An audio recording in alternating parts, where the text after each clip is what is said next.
અરે લે મારો દીકરો ફાઇનલી આવી ગયો. તને ખબર છે આ વખતે 10 દિવસ માટે રોકાવા આવી છું. હારું થયું બેટા, લે હારું થયું. અરે મમ્મી રે મારી દીકરી આ લા લા તને ખબર છે હું કાલે જ તાર પપ્પાને કહેતી હતી તને કેરી બહુ ભાવે છે ને. ગમે ત્યાંથી તારા માટે કેરી ગોત્યા ભલે સીઝન નો હોય અને લાવ્યા તારા માટે એક બોક્સ કેરી લેવા છે. અરે વાહ, એક કામ કરજા તું ઉપર જઈને કપડા બદલે ત્યાં સુધી તારા માટે કેરીનું જ્યુસ બનાવીને રાખું છું. મેંગો શેક પછી આપણે નીચે બેસીને આરામથી ટીવી જોતા જોતા પીશું. જા તો બહુ મજા આવશે. જાન આવ્યા કપડા બદલાવીને લ્યો બોલો શું કરવું હવે. એક કામ કર પેલા એટલા વાસણ ગોઠવી દે પછી આરામથી આપણે ટીવી જોતા જોતા મેંગો શેક પીશું.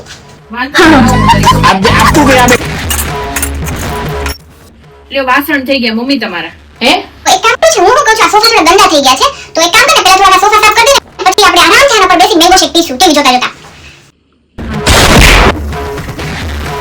સોફા સાફ થઈ ગયા. એ થઈ ગયું તાર પપ્પા છે ને રાત્રે બહાર જવાનું છે કપડામાં બહુ ઘડી થઈ ગઈ થોડી ઇસ્ત્રી કરી દે ને પપ્પાને પછી આપણે આરામથી ટીવી વાળા રૂમમાં જઈને જ્યુસ પીશું.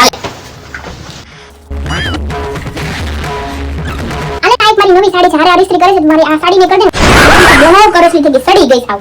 આલે આરામથી ટીવી વાળા રૂમમાં જઈને જ્યુસ પીશું. હવે મમ્મી હવે જ્યુસ પીવાનું છે. કામ કર છેલ્લે ખાલી ટોયલેટ જઈ પછી આરામથી આપણે એસી વાળી રૂમમાં જઈને ટીવી જોશું અને શેક પીશું મેંગો શેક.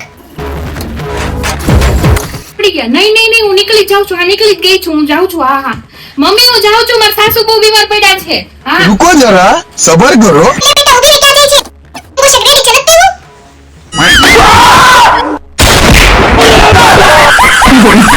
હાલે પેલા ટીવી જોતા જા પી લે પછી જાજે મેંગો શેક. નહીં તમે જ પી લેજો. મારે જાવું છે. નહીં